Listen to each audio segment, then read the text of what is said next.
All right, I think we are live. Good evening, everyone. It's Monday night. It's Orioles Weekly. Good to have all of you in here. Another night, another week of talking Orioles baseball. We'll kind of get into what happened the last 7 days for the O's. Got some interesting topics to talk about. So I'm glad you're all here. And again, lots of things to talk about. For the Orioles. I wore my Marvel shirt because I'm thinking maybe we need a superhero to come in and save the Orioles offense before they turn to the dark side. I don't really know any other way of saying it. It's been an extremely frustrating time for the Orioles offense since the beginning of the second half. And I think it's really culminated or sunk to its lowest levels over just the last week. And we'll kind of get into that in depth a little bit to see what we're talking about there. And I put a whole video out on why I thought the Orioles had so much inconsistency on offense. If you get a chance, guys, you need to go out and check that out. Because there's a lot there to unpack. And I think some of it is legitimate. Some of it might just be my opinion and maybe I'm wrong. But I think there is something to it. But before we get started, let me say hi to Jeannie's here, Jeannie52573. Sony's here. Jeannie, I got your message. It's pouring down, raining outside right now. I'm going to try to get down to the mailbox today, so thank you. Sony 4K, January Sports. You guys are all here. 7 of you in here already. Thanks, everybody. But lots to talk about. The Orioles just finished up another 3-game set against Tampa Bay. They've had their opportunities, folks. The last 9 games, they had 3 games against the White Sox, 3 games against the Colorado Rockies, 2 of the worst teams in baseball.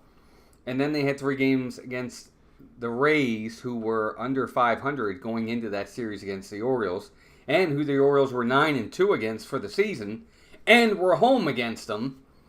And when all said and done, they went 5-4. They won 2 against Colorado, they won 2 against the White Sox, and they won 1 against the Rays. They lost 1, and lost 2 to the Rays. So they went 5-4 in a 9-game stretch against 2 of the worst teams in baseball and a team under 500. Not good. But all of it really boils down to the offense. The last 4 games alone for the Orioles, just the last 4 games alone. The Orioles have scored, I think it was 1, 2, 1, and 0 runs. So 4 runs over the last 4 games. Obviously, if you average that out, that's 1 run a game. You're not going to win any games if you're scoring 1 run a game, not in Major League Baseball. So the offense has really, really hit rock bottom for the Orioles. And it's a frustrating thing. They went, I think, yesterday they were 0 for 9 with runners in scoring position. The night before that, I think they were 0 for 7 with runners in scoring position. The game before that, when they won 2-0, I think they were like 0 for 6 or 1 for 7. So the runners in scoring position this year for the O's has been absolutely bad. Just really, really bad for them, especially of late. And these are games, folks, that for the Orioles' sake, they really need these wins. Because I think they need to do, and again, we've talked about this ad nauseum, and we'll continue to talk about it till the end of the season. This next 21-game stretch that they're now already 9 games into, with 12 to go, are against sub-500 or 500 teams. Teams that are very beatable. Teams that the Orioles, with being 20 games over 500, should take care of and win series. And they're struggling. They're struggling big time offensively. Say what you want about the pitching. The relief pitching of late has been much better. The starting pitching has been better. They've been keeping us in games. I know the other day that Zach Eflin against his old team gave up 7. They scored 7 runs on us, but they weren't hitting the ball hard on him. And even yesterday, Corbin Burns loses 2-0. He had one bad pitch. He gave up a 2-run homer to DeLuca in the 6th inning. And that's it. That's all he basically did the rest of the game. And the Orioles can't score a run. It's bad right now. And it's across the board. Other than probably Gunnar, who had 3 more hits yesterday, other than him, everybody in the lineup is failing. And the Orioles are going to have to figure something out very, very quick. Or before we know it, they're going to be looking on the outside looking in. And I know that almost sounds unfathomable because, you think, well, they're in first place in the wild card race by a lot, and they are, but anything can happen, and if the offense doesn't come around soon, it's going to be an issue, and it's going to be telling, especially when the playoffs start. But I know we started a little bit early, but I wanted to get early start because I know the Orioles are going to be going live at 7 p.m. We will be live on Wednesday night with our Wednesday game of the week. It's Orioles Red Sox. Hope you guys can join us for that. And we're gonna have a blast with that. I think you guys will have a lot of fun. I hope you have a lot of fun with it. I know I'm gonna have fun with it. And it's funny. The last 2 games I called, the Orioles lost 8-1 and 7-1. It's not been good. But I think again we talked about it. The Orioles offense has got to start coming around. But when I watch these games right now, and these guys come up in these big spots for the Orioles, I have no confidence in any one player to get the job done. Isn't that sad? Usually, like I'm sure if you're a Yankees fan, even if the Yankees are struggling, when Juan Soto or Aaron Judge steps to the plate, you probably feel really comfortable that they're going to come through for you. If you're a Red Sox fan and Rafael Devers steps to the plate in a big moment, you're probably thinking, oh, he's going to get a hit. For the Dodgers, maybe it's Shohei Ohtani or Freddie Freeman or Mookie Betts. You're thinking, oh, they're going to get a hit. Or if you're Houston, Jose Altuve, oh, he's going to get a hit. You get the point. With the Orioles right now, it doesn't matter. 1 through 9, if that guy comes to the plate with runners in scoring position, I actually don't think they're going to get a hit. It's been that bad. They are struggling across the board. They can't score runs unless they hit the ball out of the ballpark. And I think a lot of it has to do, and manager Brandon Hyde touched on this last night. And actually Anthony Santander touched on this last night too. And I'm going to get into him a little bit too. They are vastly overswinging at pitches. Very much. They're overswinging. Long swings, hard swings. They're not shortening their swings. They're not trying to make contact on a lot of balls and just putting a ball in play. Keeping the inning alive. Keeping the carousel going. They're not doing it. They're swinging through pitches. They're trying to crush everything. They're overswinging. And that's exactly what Santander said. He said a lot of overswings. And it's true. Because they're trying to get all of it back with one swing. And that's just not working. And it's frustrating because when you watch these other teams that are playing the Orioles, they're just getting base hits. They're getting a hit here. They're getting a hit there. They're getting a double into the gap. I can't remember the last time I saw the Orioles string together 3 or 4 runs off of a single or a double or another single. I can't remember the last time I saw that. It's and I'm sorry to be a downer to start this stream, but it's been a frustrating time for a team that everybody thought 1-9 when the season started didn't have a hole in the lineup. Now there's holes all over the lineup, and we're going to get into tonight's game in a little bit. We'll talk about the series preview against the Red Sox. So the Orioles' struggles have been apparent. They've been very visible across baseball, and it's starting to hurt them big time. It's because the last 6 games they play, they're going to play the Yankees in New York, and then they're going to go to Minnesota to play the Twins. And the Twins right now are fighting for a playoff spot, so it's going to be those games are going to be important to them.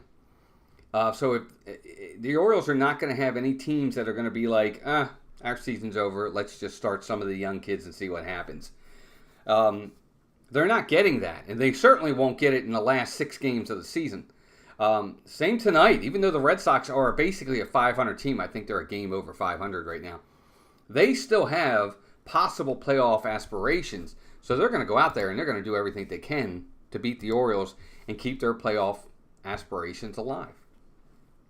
So, anyway, Orioles struggles, that's the first topic I wanted to touch on tonight. It's just how bad it's been for them. Their runners in scoring position has just been atrocious. It's got to be the worst in baseball lately because they're just not getting anybody home with runners in scoring position, period. And again, the other day they scored a run in the first inning, didn't score again. Next game they came back, they got a run in the first or second inning, They didn't score again. They're going cold, and they're going cold across the board. A lot of uppercut swings, a lot of overswings, a lot of fly balls, not a lot of line drives.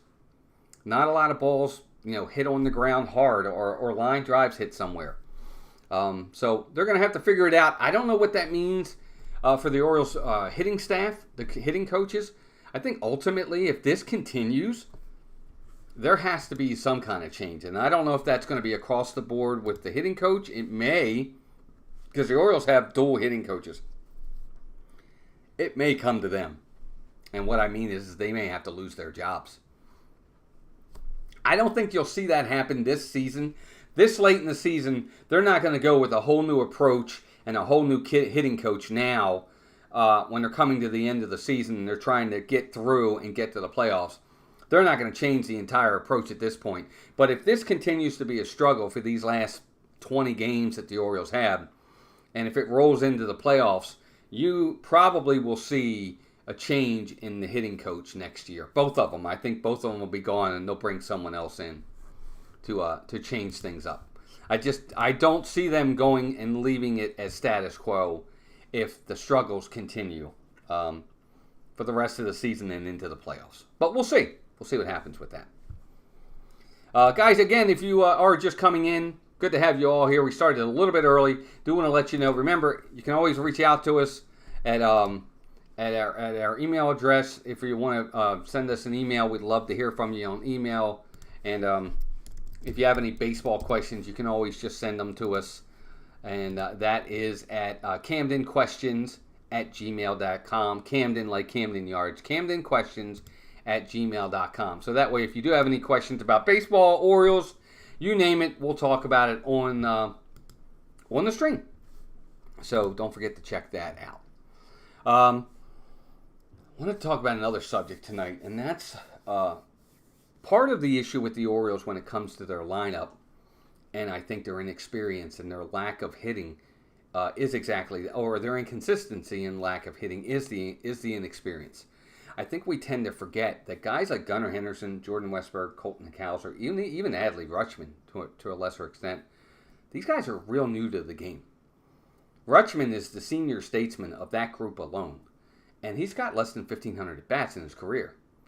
So these guys are still really new to the game, still learning the game, learning pitching, and it's a challenge. The hardest thing to do in professional sports, I've always thought, is to hit a baseball. You're taking a round bat, you're trying to hit a round ball, coming in at anywhere between 90 to 100 miles an hour with movement, and you have to hit it, and you have 0.3 of a second to make up your mind on whether or not you're going to swing. Hardest thing to do in professional sports, in my humble opinion. So I get it. Baseball's hard. It is hard. And these guys are learning on the job. And I think that's a big part of it for the Orioles. They have a lot of young guys in their lineup. Again, you talk about Gunnar and Adley Rutschman. You have Jordan Westburg when he comes back. He's only in year 2. You have Jackson Holliday, who's a rookie. You have Colton Cowser, who's a rookie. Now you've got Coby Mayo playing. He's a rookie. You have a lot of young, inexperienced guys who are trying to learn on the job in the middle of a pennant race. There's going to be some ups and downs, and probably early on there's going to be more downs than ups. But the Orioles have found a way to stay in this race. And I wanted to focus in on Coby Mayo specifically because Gunnar, Adley, Jordan Westburg, Colton Cowser, and even Jackson Holliday to a lesser extent are getting their opportunities to play every day, and they're getting their opportunities to work through their struggles.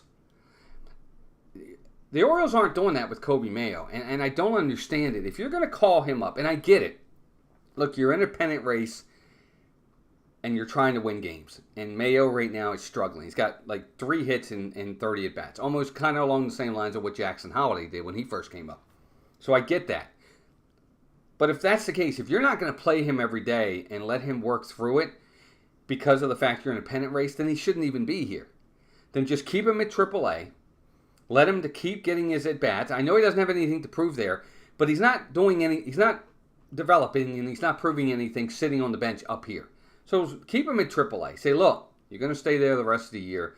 You're going to have every opportunity to win a spot at spring training next year, and more than likely you're going to break camp with the team. and you're going to have a whole year to go at it and develop and continue to get better. They're not doing that. They are having him just sit on the bench. And then the worst part about it is they're bringing him in, and this is the part where I feel they're doing him a real disservice. Brandon Hine is then having him come in big moments to pinch hit.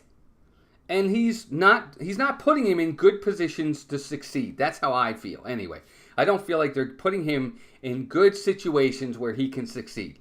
You're having him come in late in games against tough pitchers in big moments with men on base, and you need him to get the hit. And this is a rookie that has less than 50 at-bats in the major leagues. And you're saying, hey, we got men on first and second, 2 outs, we need a big hit. They have their closer in the game, one of the best closers in baseball. Oh, by the way, go get a hit. He's not used to pinch hitting. There's a certain art form to pinch hitting that guys that play on a regular basis, they're not used to it. I think they're putting him in bad situations where he's not more than likely going to succeed. And that's too bad. I think that's a disservice to Coby Mayo because the kid's big, strong. I think he's still a 40 potential home run kid in the major leagues. His defense is getting better. They've got to figure him out. Either just put him there and ride with him at third base, or you got to say, you know what, we're gonna take you back down to the minors, and we'll see you in February. Laura says, do you think the Orioles will bring back the pitching coach next year? I don't see why not. I don't feel like the pitching's been that bad, Laura. I really don't. For all the injuries that the Orioles have sustained this year in the pitching staff, and there's a ton of pitching. Every single starter in the Orioles rotation, except for Corbin Burns, has been on the injured list this year. Every one of them. Dean Kramer went on the injured list. Grayson Rodriguez went on the injured list, and he's still there. John Means, Tyler Wells, Kyle Bradish are gone for the season. Felix Bautista has been gone all season. They've lost Danny Coloumbe. They lost Jacob Webb. It's been an up and down with the Orioles rotation. They've lost a ton of guys that are really, really important. I don't see any reason why he can't stay. I don't feel he's done a bad job at all. I think the pitching staff has overperformed, in my opinion. And I'm sorry to say this, but most of the Orioles' lack of success to me falls at the feet of the offense, in my opinion, especially from the second half. The offense in the first half was really good, and that's why the Orioles were almost 30 games over 500 in the first half and had one of the best records, if not the best record in baseball.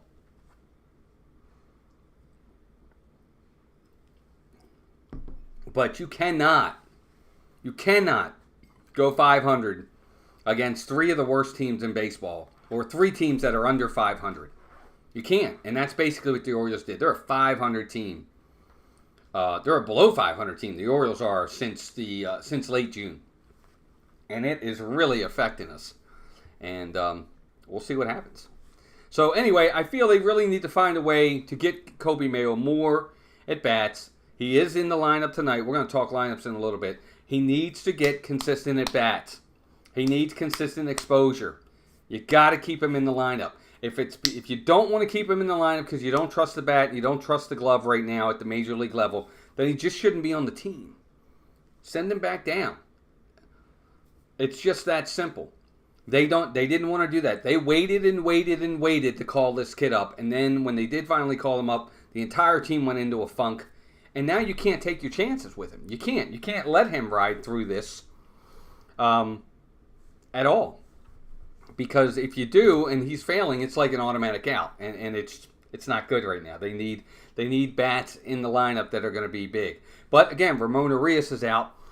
If and when he comes back, that's probably the corresponding move the Orioles will make. I don't know that they'll keep Mayo on the team right now. I still think he's a huge top prospect that's going to be a wonder for the Orioles as a hitter. I really do. I firmly believe that. But he just hasn't gotten the at-bats yet.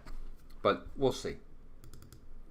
Guys, thanks everybody for being here. It looks like it's the same old group. I didn't expect a big group tonight, so that's quite all right. No problem there. I just appreciate all of you being here. I'll pull something up here. I want to talk next about the Orioles talk about the pitching staff and what I feel the Orioles will have to do. Hold on one second. 25-man roster. What the Orioles are going to have to do with their roster in the next few days, because they are going to start seeing guys returning from the injured list in the bullpen and the rotation. Grayson Rodriguez threw a bullpen the other day. He's going to go out and have a rehab start really, really soon, which is great news for the Orioles. Danny Coloumbe and Jacob Webb are now in rehab starts, so they're going to be back. So that's 3 spots in the Orioles rotation or bullpen that they're going to have to make room for to get ready for the rest of the regular season and into the postseason. My opinion is for Danny Coloumbe and for Jacob Webb, when those guys come back, you probably will see Matt Bowman and Burch Smith will be the casualties in the bullpen. That's my opinion. I think the Orioles are going to try to do what they can to keep Keegan Aiken, even though we've had Gregory Soto and Craig Kimbrell have had their struggles. I don't think they're going to pull those guys. I just don't. I think those guys are going to stay on the club because they do have experience, especially playoff experience, with both Soto and Craig Kimbrell. So I think Matt Bowman and Burch Smith will be the guys that the Orioles will lose when it comes time to make roster spots for these 2 guys who are coming back. And in the rotation, if they're going to lose anybody in the rotation, I think more than likely it's going to be Cade Povich. Especially if he doesn't do well tonight. He's pitching tonight against the Red Sox. But if Povich, let's just hope he does. But let's say he pitches well tonight.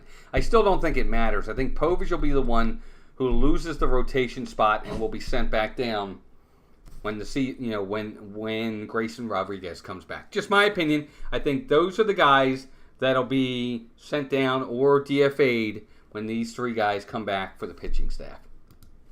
But I guess we'll see in time. But it's all good news in that respect when it comes to the Orioles. They are getting guys back from injury, and that's going to be a big plus for them. I still think the big one is Grayson Rodriguez. If you can put Grayson Rodriguez behind Zach Eflin and behind Corbin Burns, and that's your 1-2-3 punch going into the playoffs, I think it's a huge bonus and a huge plus for the Orioles. They have 3 really good possible aces starting for your staff. I mean, Eflin's a number 1 guy for teams. Grayson Rodriguez is a number 1 guy for a lot of teams. And, of course, Corbin Burns is what he is. So that's going to be a big plus for the Orioles going into the playoffs, knowing they got those 3 guys that are going to start playoff games for them. And that hopefully should take a lot of pressure off the offense to the point that the offense won't have to score a ton of runs. But we shall see. It's good to have all of you in here. Thanks for the small group that is here. Again, we will be back on Wednesday for our Wednesday game of the week.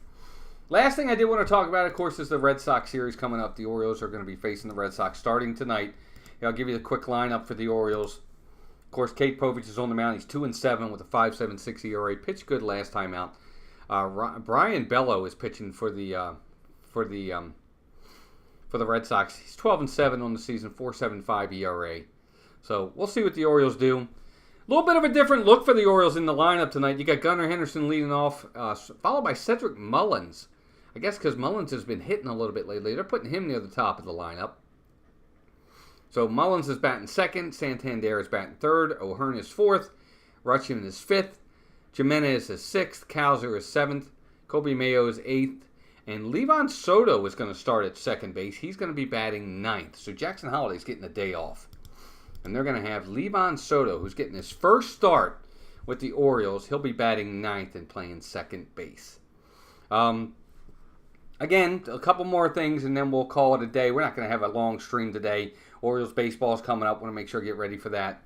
But Orioles got to find a way to start hitting, folks. You know, talk about Anthony Santander. As much as Santander has been a home run guy this year, he's batting .239 on the season. Santander has become a guy that if he doesn't hit, he's almost becoming a Rob Deere type.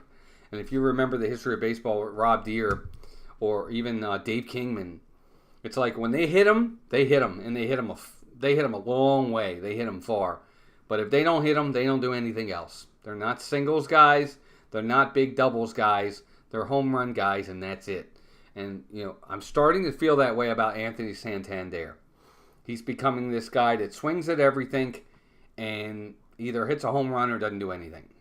And he'll hit a lot of home runs, but he's not going to do much of anything else.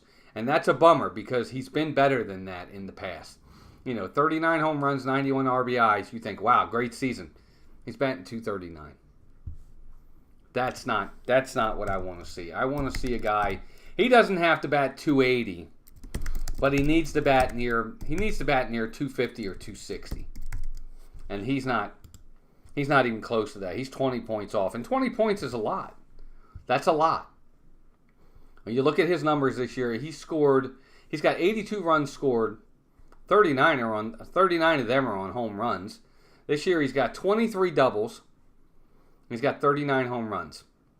So he's and he's not getting on base any other way. But we'll see. Hey Richard, what's up, buddy? We're getting ready to finish up here. But he's becoming very one-dimensional, is Anthony Santander. He's just not driving the ball anymore. He's, again, just home run or nothing. And that's an unfortunate thing. The Orioles really need guys to find ways to get on base and score runs other than the home run. Because, as I think they probably have seen by now, that isn't going to be something that you can sustain for long periods of time. They're not going to be able to score runs via just the home run when the home run is 60% of your offense. That's not going to be something that's sustainable. It's just not. You've got to be able to situational hit. You've got to be able to get guys in when you have runners in scoring position, especially when you have guys runners in scoring position with less than 2 outs, and you're not doing it. That's a problem. Guys are just, like they said, they're over swinging, trying to do too much instead of just doing enough, just getting the bat on the ball, putting the ball in play. They had it just yesterday. I think it was yesterday. They had runners at first and second, nobody out, or it might have even been second and third, nobody out. And the next 3 guys struck out. 1, 2, 3. All 3 struck out. Not one of them put the ball in play. Fly ball would have got a run home. Striking out way too much. Over swinging. Trying to do too much. They've got to get away from that and try to get back to what they did early in the season and what they did a ton last year. And that's just situational hitting. Putting the bat on the ball. Driving the ball into the gaps. And scoring runs that way. Because home runs are something that they'll happen. They're just going to happen. But they're getting away from that. So we'll see. We'll see what they do. All right, gang. Orioles baseball is at 7:05. Orioles Red Sox for the next 3 games. Orioles really need to win this series. O's really, really, really need to win this series. Because let's talk a little bit about where everybody's going to be. And, of course, don't forget, we're going to be talking a little bit more about it. The Yankees, I think the Yankees might be off tonight. Let's see, the Yankees. Yeah, the Yankees are off tonight, so they don't play. So if the Orioles get the win tonight, they'll be tied again with the Yankees. So big game night for the O's. If they can get the win, they'll gain ground on the Yankees, and that'll be a big deal for them. But again, got to get out early. They're not. Well, first off, they're not scoring runs at all lately. But they can't wait. They can't wait till the 5th inning, 6th inning to start scoring runs. Got to get them sooner. I don't know why they brought back Nick Maton either, but a lot of it has to do right now, Laura, with the injuries. Mateo's gone for the year, who I'm not a big fan of him anyway. Arias is gone right now. Jordan Westburg's out of the lineup. If you get Westburg back, it really, really helps to solidify the lineup a little bit more. If you can get Arias back as well, that'll help to solidify the lineup too. And you kind of go with it from there. They've really, they've got some holes in the lineup right now. Ryan Mountcastle. I'm sorry, I forgot all about Mountcastle. Get Mountcastle back as well. If you can get Mountie, Westburg, and Arias back, it helps make that lineup a much more solid 1-9. And that's why right now, it's really out of necessity. They just don't have anybody else. And they're trying to patch this together until they can get these guys back. Anyway, all right, gang. Well, that's our show for today. Short one, but I wanted to get in here and talk a little O's baseball. Hopefully they can right the ship and get this going. We'll be over at Hollywood Studios tomorrow night for a Tuesday night stream on our sister channel. Hey, Slyster, welcome in. We're just getting ready to head out. And so hopefully if you guys want to watch some Disney magic tomorrow night, we're going to be over at Hollywood Studios. We'll go over to Star Wars Land, over to Batuu, and pay tribute to, sadly, James Earl Jones passed away today. Very sad. The voice of Darth Vader, probably the greatest villain in cinematic history. Obviously, that's debatable, but I think he is. Darth Vader died today. James Earl Jones was 93 years old, folks. 93. He was also the voice of Mufasa. He was in Fielder's Dreams. He was in Conan the Barbarian. Remember that? He was the bad guy in Conan the Barbarian with Arnold Schwarzenegger. Field of Dreams. So many other roles that he was in. He was in Hunt for Red October. He had a part in that. Great actor, stage actor as well. Great voice actor, and good man. Definitely gonna be missed. It's a sad day. All right, gang, have a great day. Enjoy the Orioles game tonight. O's, Red Sox. Hopefully the O's get a win. We will be back Wednesday night. Don't forget, Wednesday game of the week. Orioles, Red Sox will be the last game of the series. They'll be finishing up. Hopefully the Orioles will be going for a sweep. That would be nice. Cade Povich is on the mound. Fingers crossed he pitches well, and the Orioles give him some offense. Yep, he was Mufasa as well. All right, gang. Take care of yourselves and each other. Keep rooting for the O's. We'll talk to you soon. Bye now.